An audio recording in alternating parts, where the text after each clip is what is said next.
Hello everyone, and welcome to today's chem lesson. Today we are going to take the next step in our discussion about electrons and the atom. We talked about where these electrons exist, right? We talked about electron shells, we talked about the Bohr model, and we discovered in our last video how important the valence electrons are. The valence electrons being the electrons in whichever is the outermost shell. So these three would be our valence electrons.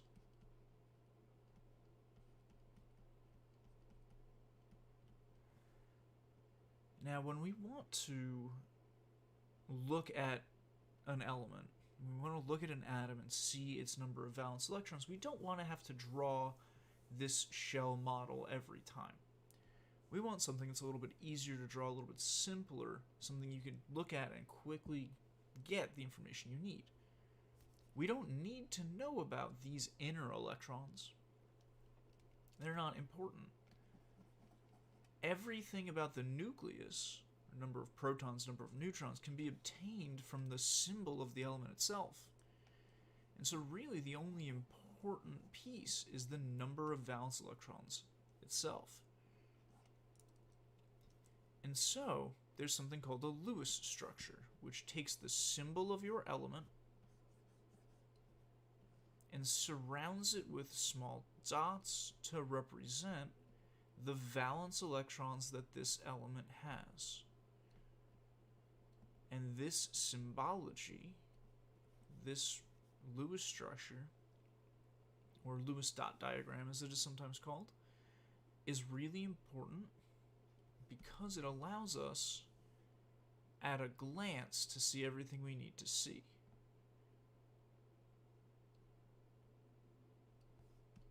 So these 8 dots represent our 8 valence electrons, 2 on the top, 2 on the bottom, 2 on the left, 2 on the right. In addition to just having 8 dots, they must go around in a specific order. The first 2 go up top. They must be paired together up top. Then we start going around in a clockwise pattern. Our 3rd goes on the right, 4th on the bottom, 5th on the left, 6 on the right, 7 on the bottom, 8 on the left. And so if I have something that has 5 valence electrons, let's say I have something like nitrogen with 5 valence electrons, I would put those 5 valence electrons around my 1st, 2nd, 3rd, 4th, 5th. It does not matter the placement of the dot up and down the right side. This picture is exactly the same as this picture. I can place this dot anywhere along the right side, right? Very high, very low, very much in the middle. It does not make a difference as long as the 3rd dot is on the right side. Which means these pictures are all identical for our purposes.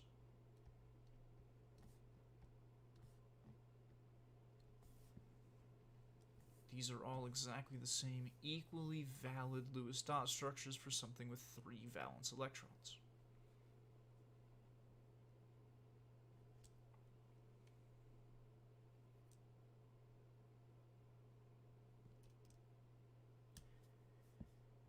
This specific ordering, the fact that we need to put our first 2 on top and then go 3, 4, 5, 6, 7, 8, the fact that we need to follow this pattern comes from the quantum mechanical model, right, having to do with the orbitals and the way the electrons fit into those orbitals.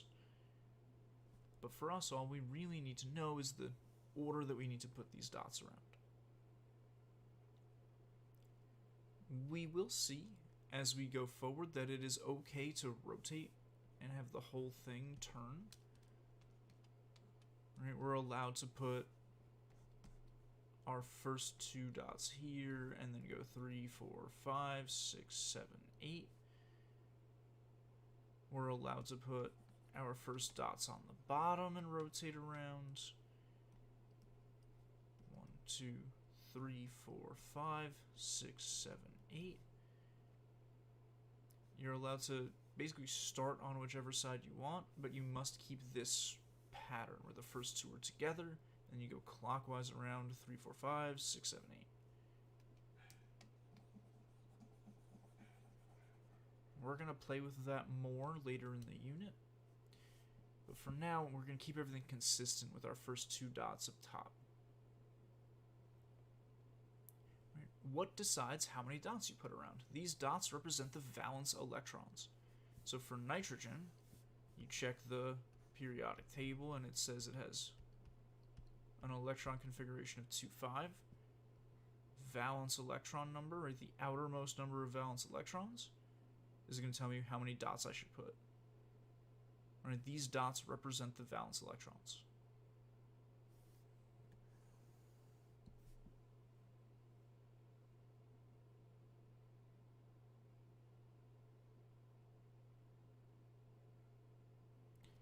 So let's take a look at some practice problems here. We're going to spend some time, and we are going to draw the Lewis dot diagrams for the first 18 elements of the periodic table. Right. Make sure you have your reference table out. Look at the periodic table to find out how many valence electrons each one of these things should have.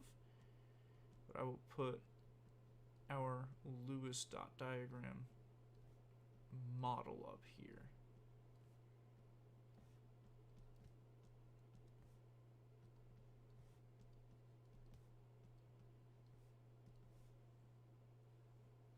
So I'm going to give you about 2.5 minutes here to work on these, and then we're going to go over them and talk about the differences and the patterns that we see.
If you're still working and need more time, please feel free to pause the video here and then finish up your work.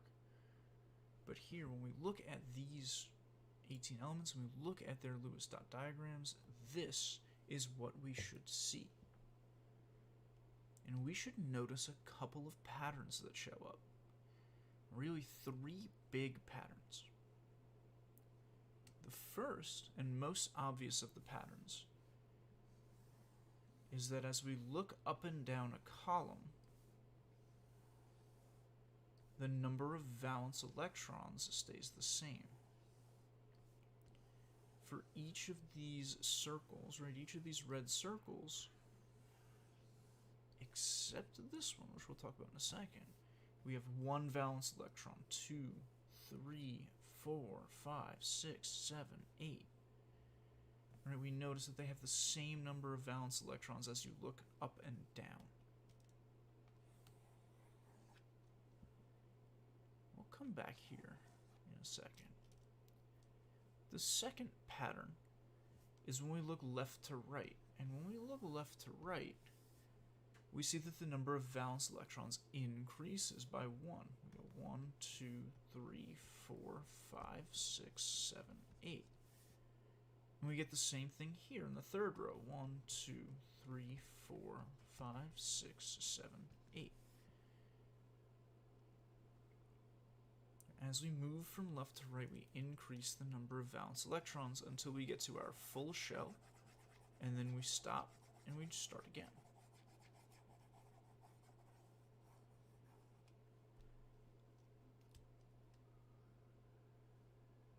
And the third pattern is probably the hardest one to know, and the hardest one to notice. The third really important pattern is the fact that each row represents another shell being added.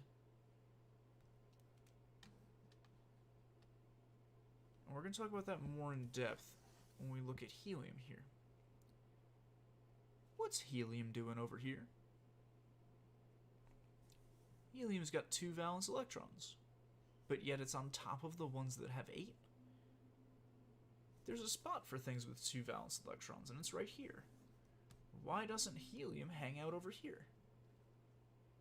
That would make it fit this pattern of having the same number of valence electrons as the things above and below it. So what's special about helium? What's different about helium?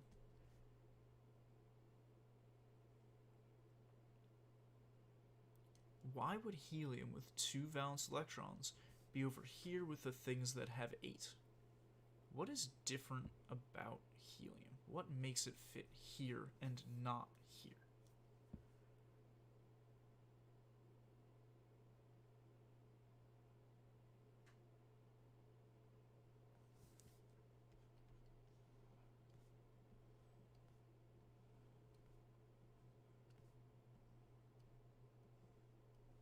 So helium is a noble gas. Right? It is a noble gas, so it hangs out with the other noble gases, but that's not the reason. That's just another thing that makes it fit here. Right? It is here. We know it's here. Now the question is why? Being a noble gas doesn't tell me why. What makes it a noble gas? Why is helium a noble gas?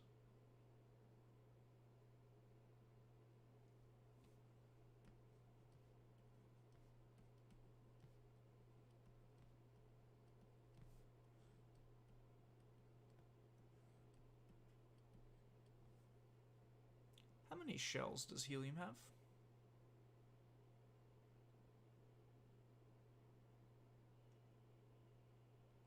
Hydrogen and helium are special because they only have one shell.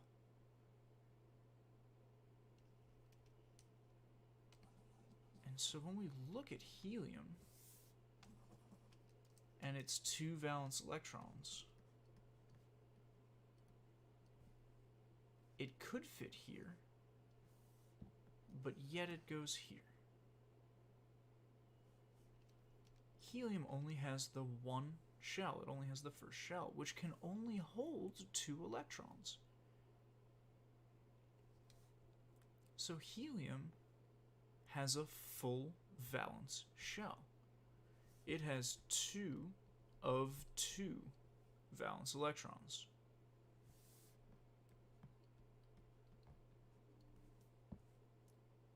Everything else, all of these elements, have X of 8 valence electrons. So when we look at beryllium and magnesium here, yeah, they've got 2 valence electrons, but of 8. They could fill their valence shell to 8 or empty it to 0. Same thing with magnesium. But if we look at this, helium's 2 of 2 compared to 2 of 8, there's a pretty big difference there. But if we make that same comparison over here to neon and argon,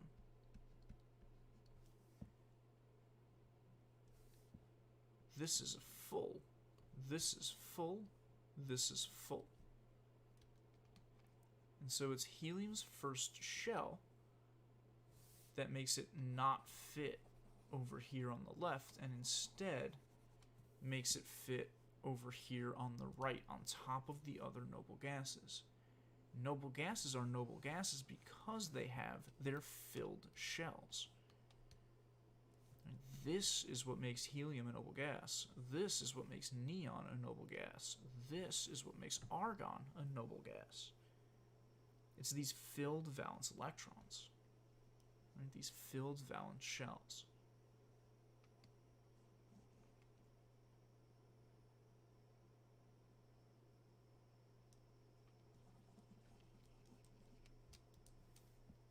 So when we look, again, there are these 3 important patterns that we notice. As we move left to right,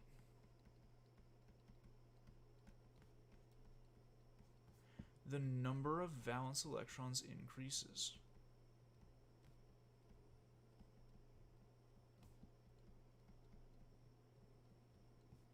Right, we go from 1, 2, 3, 4, 5, 6, 7, 8. As we move from left to right across any of the rows. High numbers of valence electrons are always on the right. Low numbers are always on the left.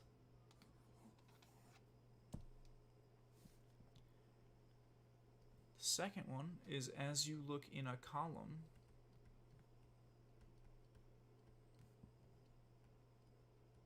right, as we look vertically at any of these columns, the number of valence electrons is the same.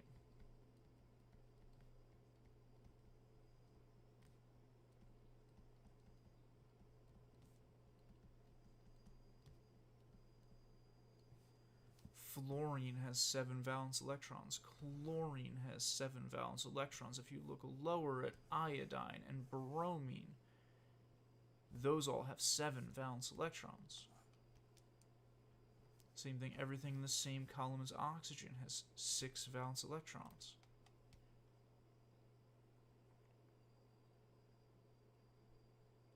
And the third really important thing about the shape of the periodic table is that each row represents the number of shells it has.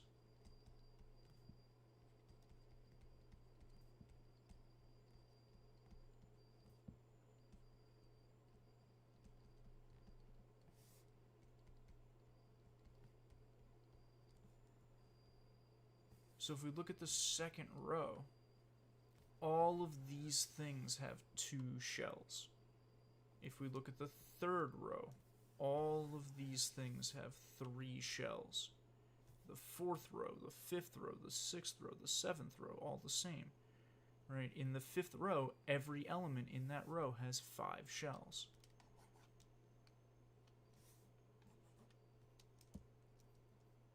And these things, these patterns, these things that dictate the way the periodic table is set up,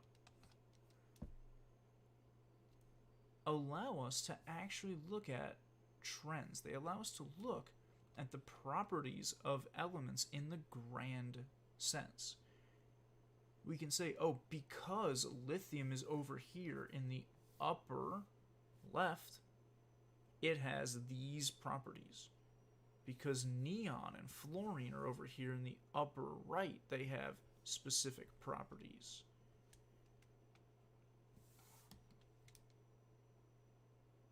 And that's what we're going to spend the next couple of videos looking at. We're going to be spending the next couple of videos looking at the pieces of the periodic table, the corners of the periodic table, and saying, because these are true statements,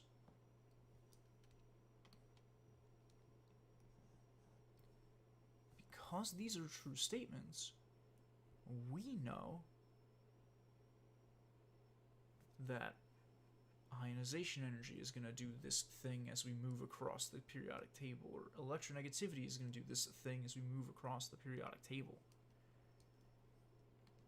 And so we're going to look at each of these trends, right? There's 3 different trends. We're going to look at each of them in turn and see how these facts influence them.